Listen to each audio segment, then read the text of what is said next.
Phoebe likes, yeah, that's raw. Oh, and just, so the reason why we're having all the technical difficulties is because we can't connect. So just nice projection, even though it's on mic. Okay. Thank you. All right. Good afternoon. Tonight we're going to hear from Jenny Offill.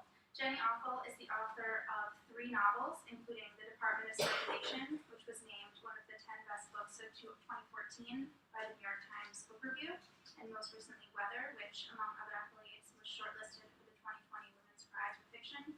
She has taught at various writing programs, most currently Bard. Please join me in welcoming Jenny Offill.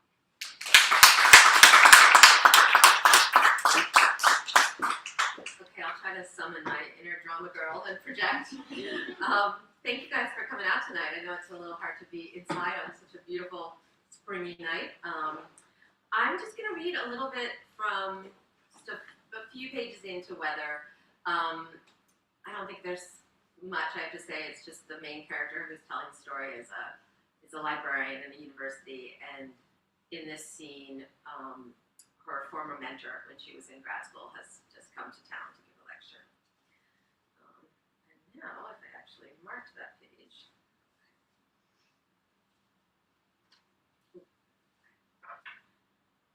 I don't know what to do about this car service man. He told me business is down, no one is calling anymore. He had to let all the drivers go and is down to 1 car. He sleeps at work now, so as to never miss a call. His wife has said she's going to leave him. Mr. Jimmy, that's the name on the card he gave me. I try to use only his service now, not the better, faster one. Sometimes when I call, his voice is groggy. He says always that he will be there in 7 minutes, but it is much longer now. I used to take a car service only if I was going to be late, but now I find I am building in double the amount of travel time. A bus would be the same or faster. Also, I could afford it. But what if I'm the only customer he has left? I'm late for the lecture now, and I was wrong about what building it's in. By the time I get there, Sylvia is almost through speaking. There's a big crowd. Behind her is a graph shaped like a hockey stick.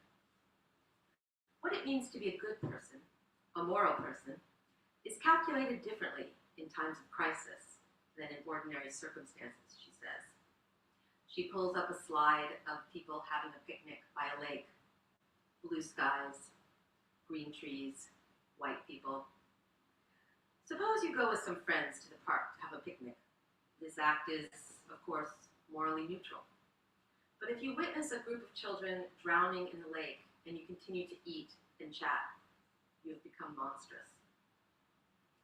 The moderator makes a gesture to show it is time to wrap up. A line of men is forming behind the microphone. I have both a question and a comment, they say. A young woman stands up to wait in line. I watch as she inches forward. Finally, she makes it to the front to ask her question. How do you maintain your optimism? I can't even get to Sylvia afterward. There are too many people. I walk to the subway, trying to think about the world. Young person worry. What if nothing I do matters? Old person worry. What if everything I do does? For almost 2 years, I've managed not to run into this mother from the old preschool. At times, it takes some doing. I have to be particularly eagle-eyed if I venture into the fancy bakery or the co-op. Her name is Nicola, and her son's name, inexplicably, is Casper, with a K. She had this way that she would talk about our zoned elementary school, in one breath praising the immigrant kids who went there, and in the next talking about the tutors she'd hired to get her son out of it. Strivers, she called them, like they were all cleaning chimneys or selling papers hot off the press. Nicola used to carry flashcards with her, and she'd greet her son at pickup with a snack that she said the name of in another language, home, banan. My son Eli was enamored with her. He wanted me to wear nicer clothes. He wanted me to teach him the foreign names of fruit. One day, I brought him an orange, in French, orange. I told him he could take the test if he wanted, but that there would be, of course, no pricey tutors. A few days later, I yelled at him for losing his new lunchbox, and he turned to me and said, "Are you sure you're really my mother? Sometimes you don't seem like a good enough person." He was just a kid, so I let it go. And now, years later, I probably only think of it, I don't know, once or twice a day. I finally tried the meditation class in the bottom of the basement. My knee was hurting, so I sat on a chair. The mostly enlightened woman was there on a cushion. I'd wondered what had happened to her. At the end, she asked the teacher a question, or what she seemed to think was a question. I have been fortunate enough to spend a great deal of time in the melted ego world, but I find I have trouble coming back to the differentiated world, the one you were just talking about, where you have to wash the dishes and take out the garbage. She was very pregnant, 6 months maybe. Oh, don't worry, I thought. The differentiated world is coming for your ass. Thank you.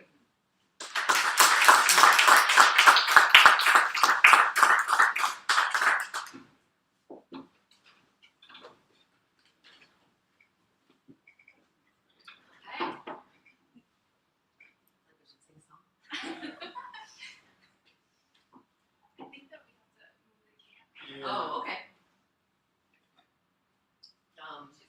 She's got We it. can- Yeah. You want me to sing it? Yeah, I don't want to sing it. I did go to a wedding once where I didn't know the people. It was like someone my husband knew. And halfway through the wedding, the bride just took a microphone and began to sing like a song from Disney. It was like the weirdest. We were all just like, what the hell? Yeah. Allison, I think you just need to move maybe back a little bit. I can also go outside. Either way. Beautiful. Love it.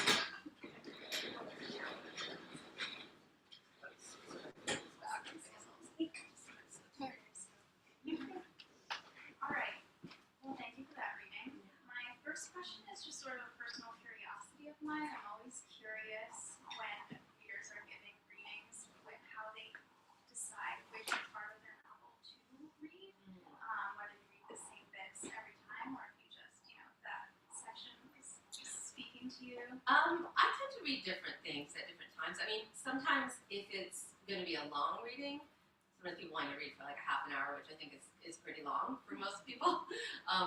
It's easier to read from the beginning so that you don't have to explain, so much, and people don't feel kind of like they can't follow it. But I always wish there was a way to read the end of your book, because you work so hard on the end, and then you almost never read it. Once at the very end of the book tour, I was like, I'm just not going to worry about anyone buying it. I'm just going to read the end. And it was, I think, fun for me, probably no one else. Because it's not like my books have spoilers, right? It's not like there's such a good plot that you're like, what happened?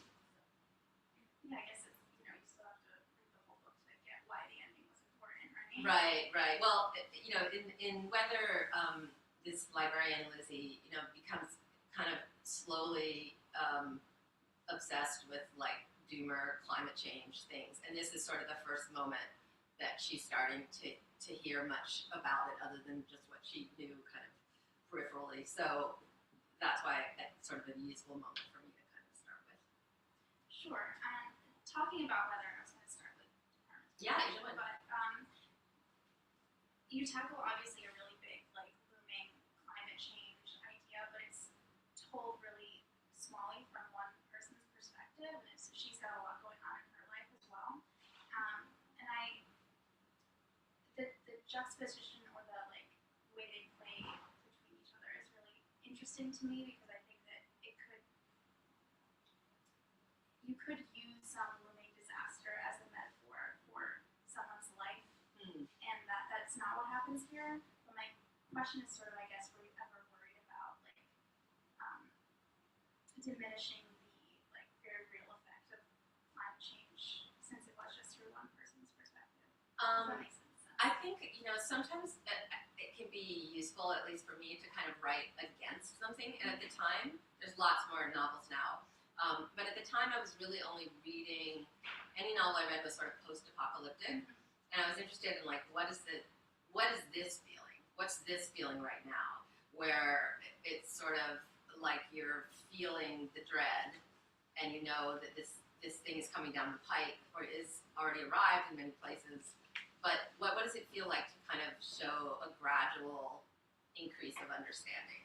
And I just felt like I also felt like everything I'd read, where climate was in it, felt very heavy-handed to me. So I was interested in like what would it be like to have someone who isn't an environmentalist get pulled into this world, and then slowly kind of, because as the book goes on, more and more aware of like the stakes of it.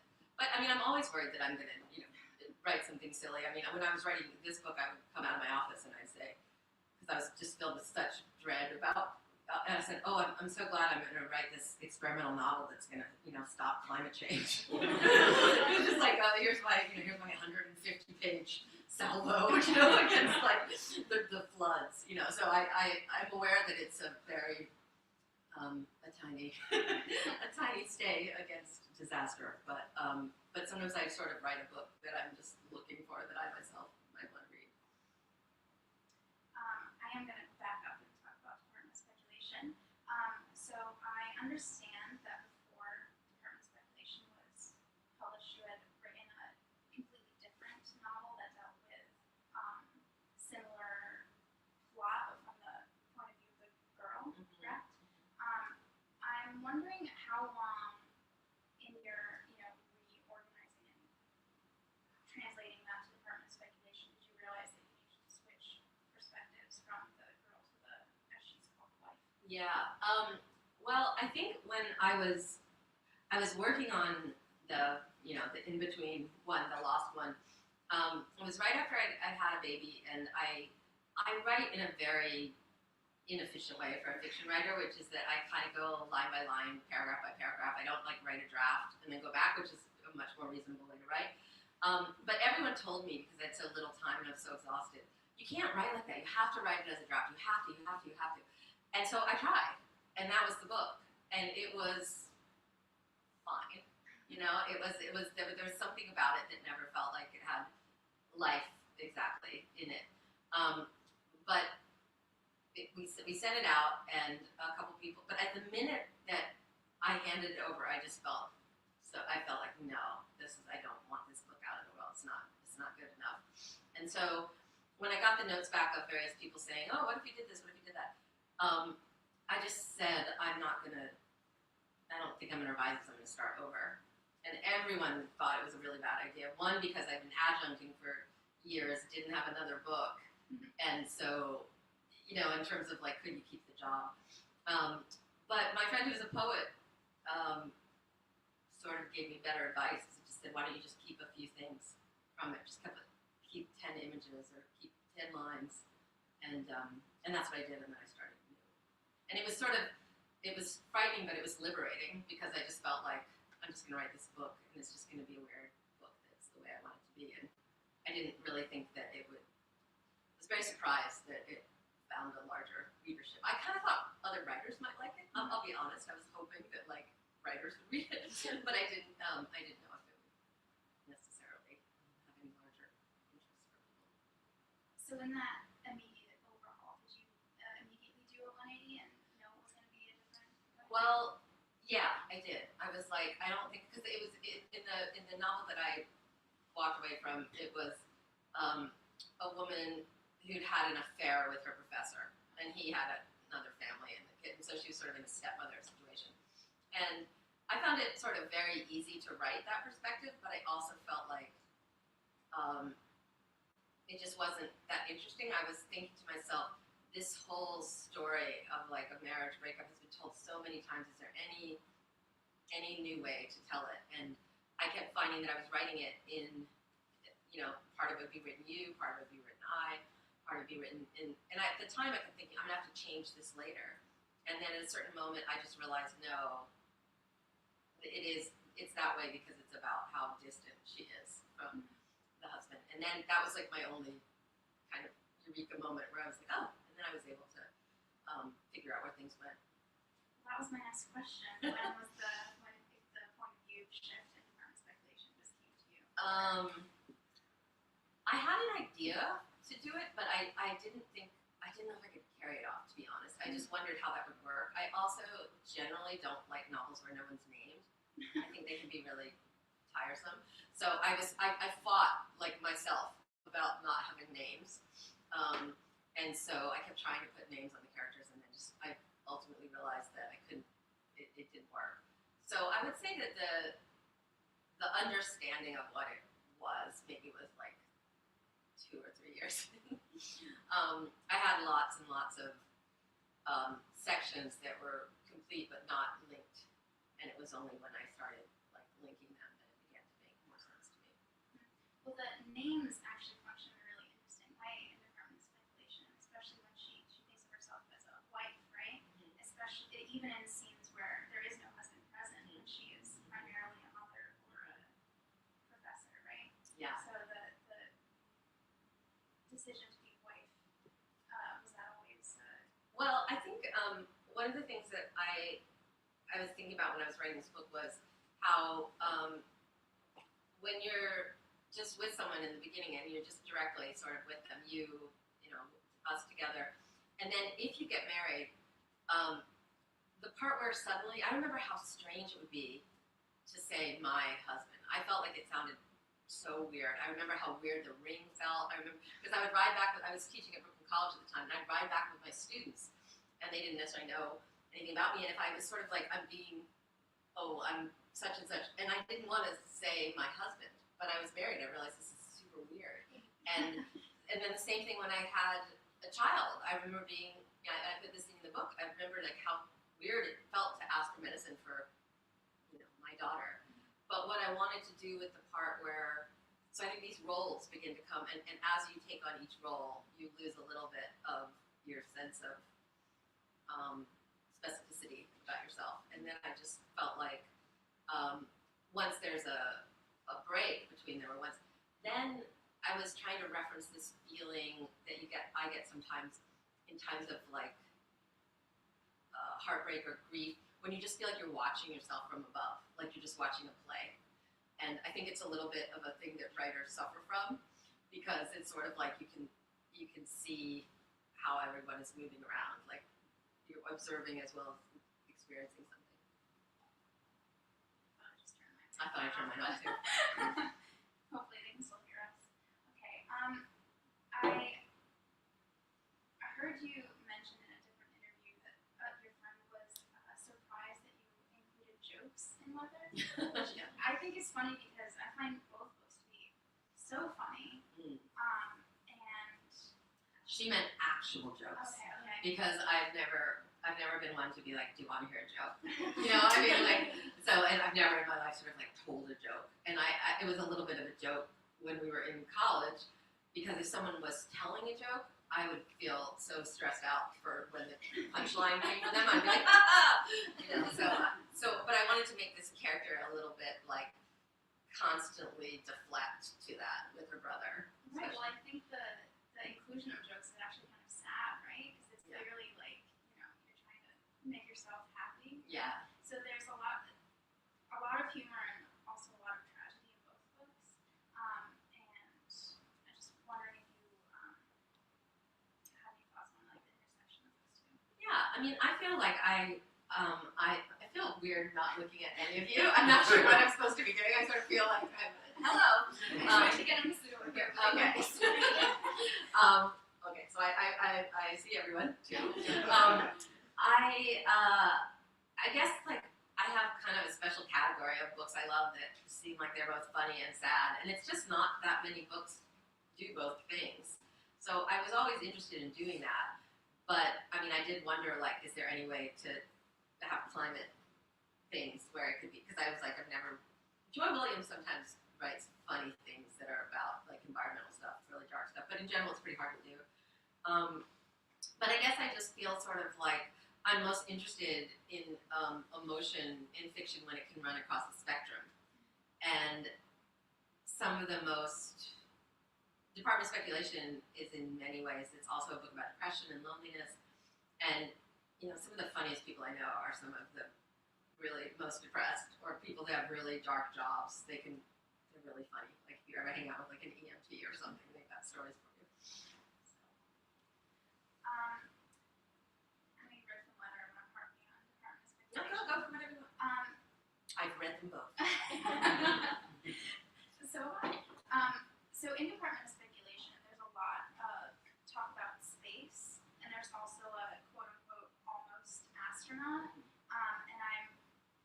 curious as to whether you conceived of that character and then like the space talk followed, or you were like talk about space a lot. Yeah. You know? No, I have this thing that I do when I kind of can't figure out how to write certain narrative passages, and I just collect facts and things that I'm interested in, and I just keep them in a long file. And for some reason, I just kept finding interesting facts about space, but I wasn't sure how I was going to use them.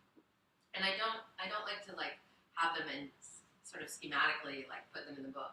I sort of just type them in, and then I hope that they'll come back at a certain point, and then I spend hours trying to figure out where it was. But with that, I had a job once when I lived in San Francisco. You know, when you could still get ads from like a weird thing in a paper, and it was some guy, it was like a finance guy who wanted to write a movie. And the movie, he wanted it to be about Beethoven. This guy knew nothing about Beethoven, nothing about anything. But he thought, I said, well, there's that movie about the dog, Beethoven. Are you worried about that? He's like, no, it'll just bring more people in. I was like, don't you think they're going to be mad, though, if they come in and they think it's a movie about a big dog? And then it's just like a classical music movie. But what I remember about him is that he would constantly say, he would ask me a question, and it would be as easy an answer as like, what's the planet that got demoted? And I'd say Pluto, and he'd go, no, that's not it. And it was so crazy and maddening because he was asking my opinion on Ellis writing, and I would tell him the correct answer, and then he would just be like, no. So I got an idea at a certain point that I wanted to have a character that was outside of, it's such a small cast of characters in department. I wanted to have someone that was outside.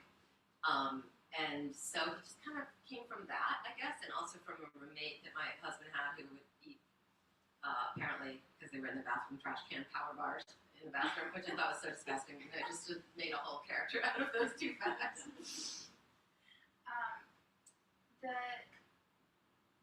On the page, weather and current speculation look very similar, but I think that weather is actually much less fragmented, right? It's much more in scene.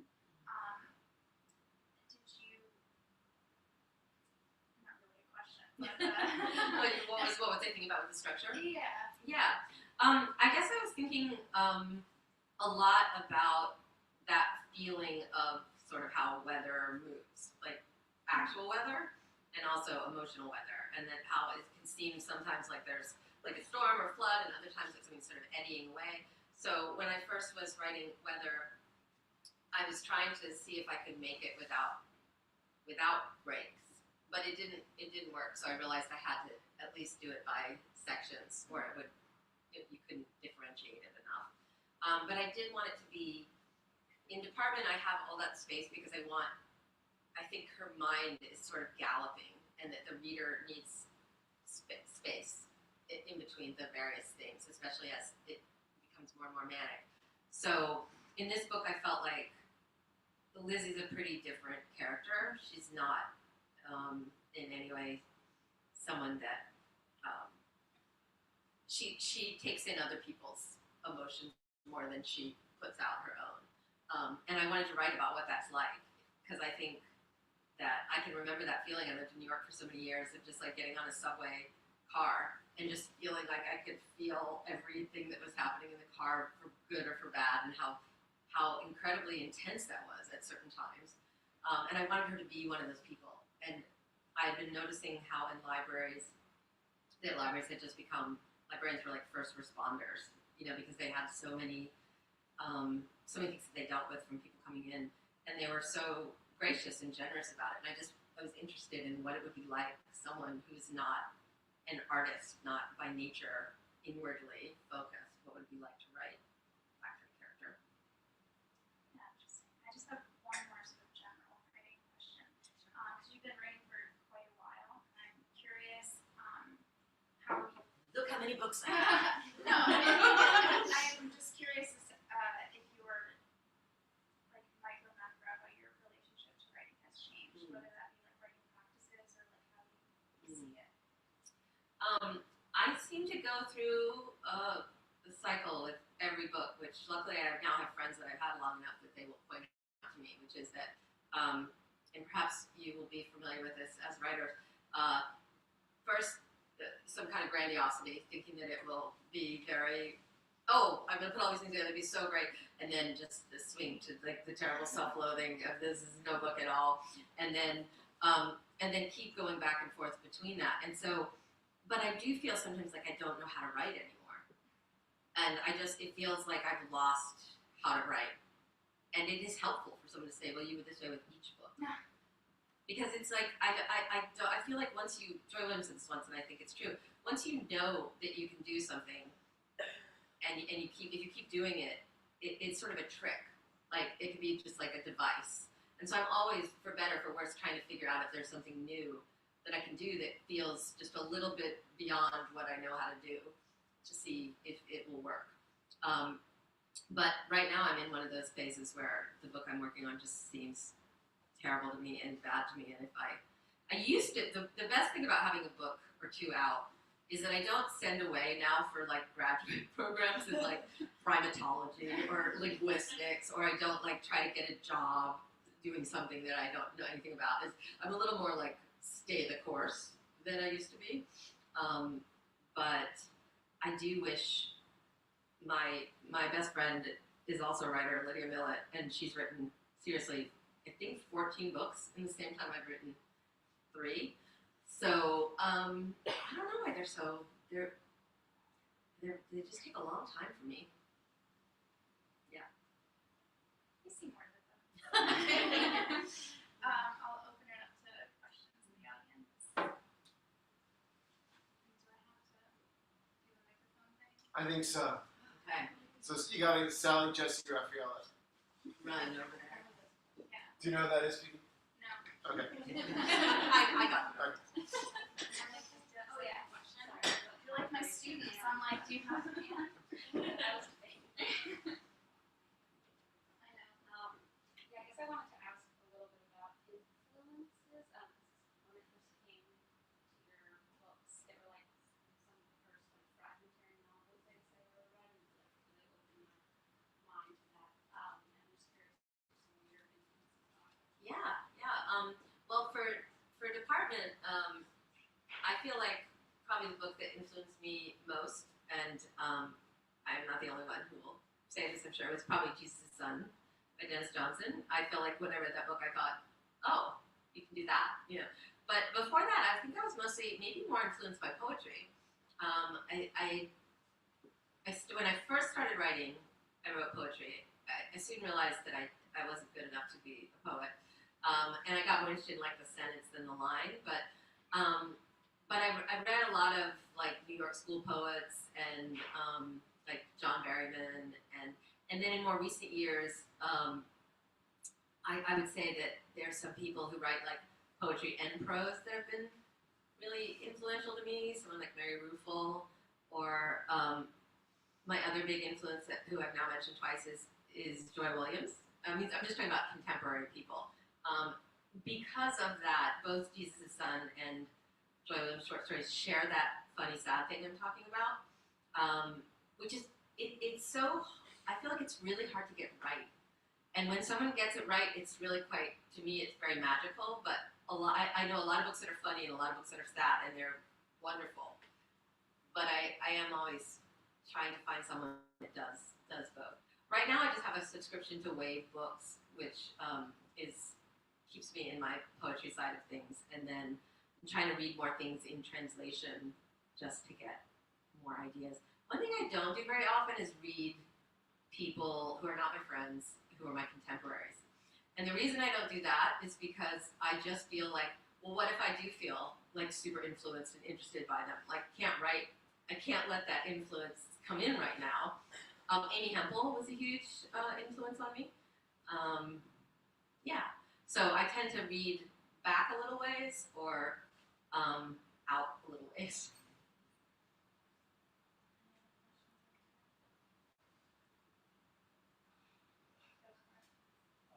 I have a question that is really specific, though, to something in speculation. Yeah. It's just was a burning question that I had and I couldn't find an answer. You I have a quote in there from T.S. Eliot, Mm. and I could not find the quote anywhere. Were there any? Did you make that up? I Or did not make it up, but it Okay. is. I went through this with the. Isn't that the one about in the end you will find that you? Yeah. Yes, I love It's that. really, really, really, really hard to Google that because it's got too many common words in it. And I think I found it in a book that I was reading. And during the fact checking process, the Department of Speculation, I somehow found the book that had been. I think it was like a history of. I'm trying to remember because I have a lot of these kind of books. Like it was like a cultural history of melancholy or so. It was some kind of thing like that. I still don't remember. And I found it. And I thought to myself, "Oh, great!" I told the person whatever, and then it just slipped away again. And now I feel like it with this book and with the book I'm writing now. I kept like whenever I wanted to do a quote, I was like page such and such because I do try to find things. I often find things in really old books. For the same reason I'm talking about with the contemporaries. Like I feel like, oh, if it's nonfiction from like 1934, I feel like this is a quote that, you know, maybe hasn't been around for a while that would be interesting to pull. But even if I made it up completely, I guess it just seems true to me. You might ruin your life and find out it's all for nothing. But that haunted me as a young writer. Like, well, what if I'm doing all this and it's none of it's ever going to come to fruition? But then I kept thinking, well, that's what everyone who's a writer or artist who's serious about it has to think. If you think that it's not gonna be like that, then I don't know how you get kind of the strength for that super long apprentice period of writing books. So yeah, I don't think you're ruining your life for what's worth.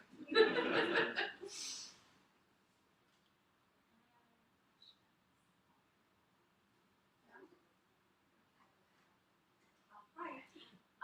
You mentioned an interest in poetry and then obviously fiction. I'm just wondering if you've ever dabbled in nonfiction and what that may have looked like if you did.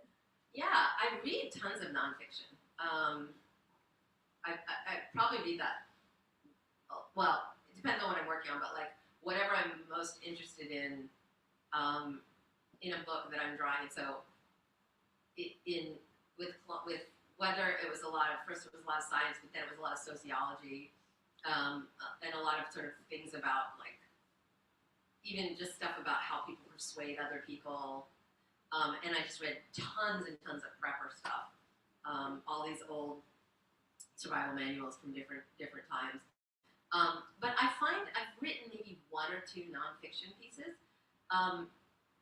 People seem to think that my books are like diaries that I've just like ripped out the little pretty pages of it, but I can't really write like that. I can't write things that are so direct from my life. I just have to change it a fair amount before it feels quite right to me. So I don't think I have like a natural bent for nonfiction.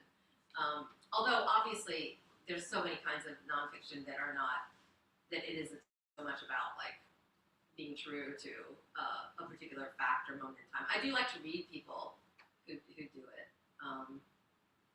So who knows though? I think if I was going to write a nonfiction book though, I'd like to write like one of those cultural history of kind of books where you could just like piece together a million theories into. I mean, there was a little vote for those for a while where it would be like the history of Mauve.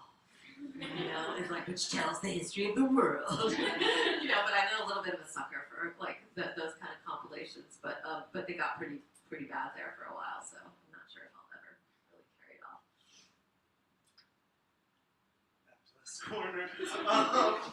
I was just you just kind of mentioned a little bit about it, but in terms of research for a book, like, do you have to like front load that and kind of become like a pseudo expert on climate change and sociology and stuff to start writing about those characters, or do you do it sort of as you go and grabbing what you need? Because that always seems like a mystifying part of the writing process. I mean, I think I do it, mainly as procrastination.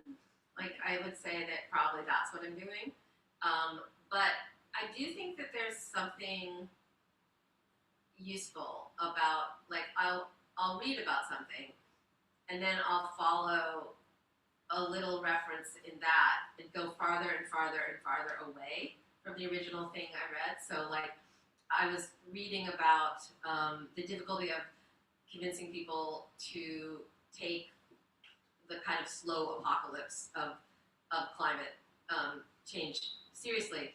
And then there was like a tiny thing about how there weren't that many myths in world religions that are about slow disasters, slow apocalypse.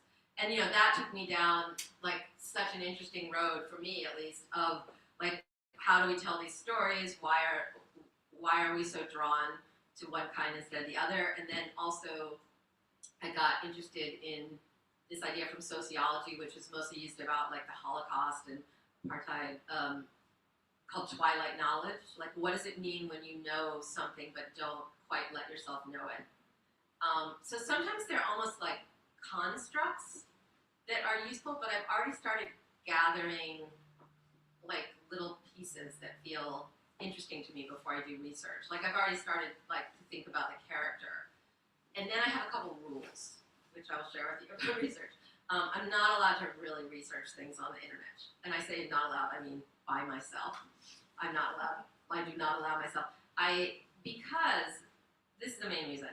I just feel like there's no friction against it. Whereas like if I have to wander through a library and pick up books and I have no idea if there'll be anything in there, or take out a big stack of books and sit in the library and look through them, there's something that slows me down and makes me think in a different way. So like, in Weather, the very first epigraph is from a book on the history of pilgrims. And I read the whole book, and I just got this from it. Notes from a town meeting in Milford, Connecticut, 1640. Voted that the earth is the Lord's and the fullness thereof. Voted that the earth is given to the saints. Voted that we are the saints. And to me that felt like that's kind of what we have done as humans. We've just like, we're the saints, like we have dominion over the world. So sometimes I feel it almost like just a little, it's an intuition. But that's why I don't just like go on the internet and try to research stuff, even though I am on the, if it's not from a book, I'll do it totally that way. But for me, anything that slows me down is better, because it means that I'll be less glib a little bit. So, but I think research, I don't think there's one right way to do it. I just think that when you research something, you have to kind of hold it lightly. Like I can feel sometimes when I read a book, the interest in research that is going on. You could feel sort of like, oh, did people used to pin chameleons to their, collars? I certainly can feel.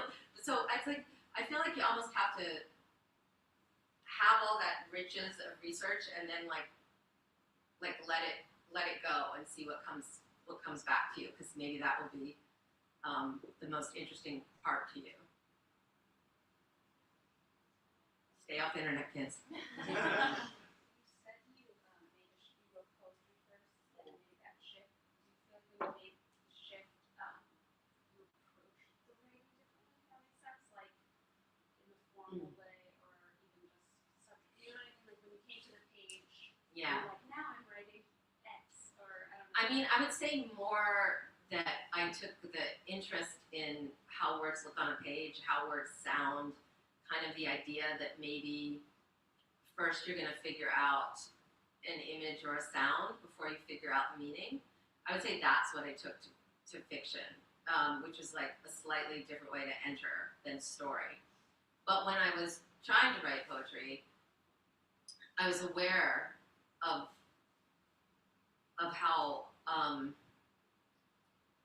don't know how much I kept wanting to order or pattern it. But I mean, I don't know if I went back. I mean, I might have felt more. For some reason, I got interested in writing while I was taking a class with the Romantic poets. So if you're reading like Keats and Coleridge, like the idea that you're going to be like good enough to write like them, it can feel. I feel like maybe if I've been taking contemporary poetry class, I might have felt a little more permission. But I mean, I also feel like obviously the distinctions are somewhat arbitrary. We all can see that. I do feel though, like when I talk to my friends who are poets, their understanding is of a line, and mine is of a sentence and a paragraph. And so whenever I go back to writing something that is, I did actually, after the failed second book, I did write poetry for like a year that I just gave to my one friend who's a real poet, like a really good poet, and he just took them and didn't read them. That was our deal. And the last line of Department comes from one of those, but not. Yeah, there's one little poem that I smuggled into Department about ether, but yeah, I don't think I have an understanding of it in that way. But I'm always trying to figure out what I can draw from. Like I really feel like a lot of academic writing has such interesting things in it, and then it's buried in this very dense, jargony thing. So I also feel like I like to read those kind of books and take kind of cut through the thicket of it and see if there's something in there that could be in fiction. Anything else?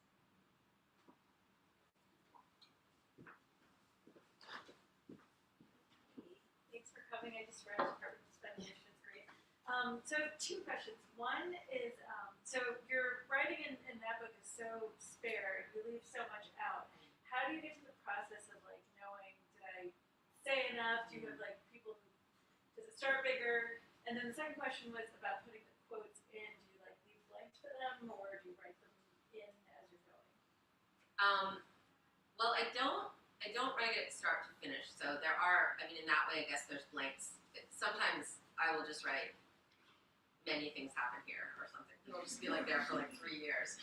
My first novel, there was just like a second, because I figured out that I'd written the end, but I didn't have any.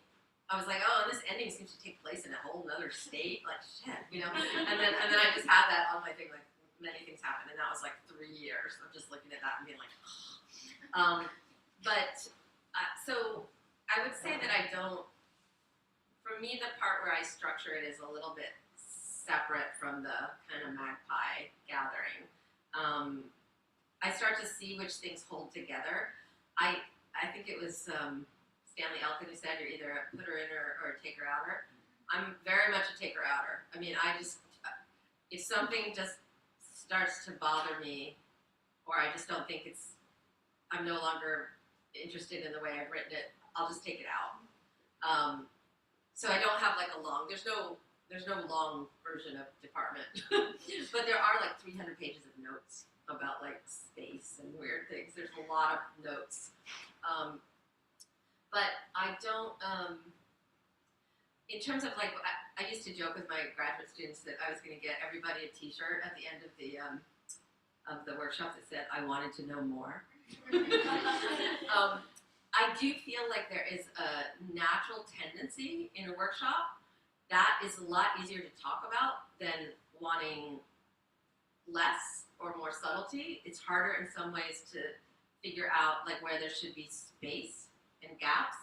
But I always imagine like a reader who is just really able to understand things, and I think often readers get a little bit undersold of like what so much stuff is spelled out, I think, and I just don't think it needs to be. I think that there is a lot that you can do in a gesture, in a glimpse, in a bit of dialogue. And even if because now that I've been teaching for so many years, there's certain stories that, you know, I think it's so good. How did they do that? And sometimes after a long time, you're like, oh, I see a little how they did that. But it's almost always the ones I like. They've done it in such a glancing way that you have an expectation of something, you register something, but you don't know you've registered it until you get to the end and something is like a reversal or recognition of some sort. So I think I'm always feeling like, yeah, less is more. I mean, maybe one day I'll just like write like a 400-page novel. I don't think so though, because I don't think I could. I think it's like the difference between being a sprinter and a marathoner or something. I'm not sure you can just switch your. But I always admire. I read big books too. Sometimes I always like, oh, they should cut this part out. They should cut that out. That could go. And I'm really horrible to like watch a TV with or movie because I'm like, oh man, that plate that she's holding in her hand that belonged to her grandparents. We're gonna see that plate again, you know? That's gonna come back. Feels a certain heavy-handedness to symbols and things like that.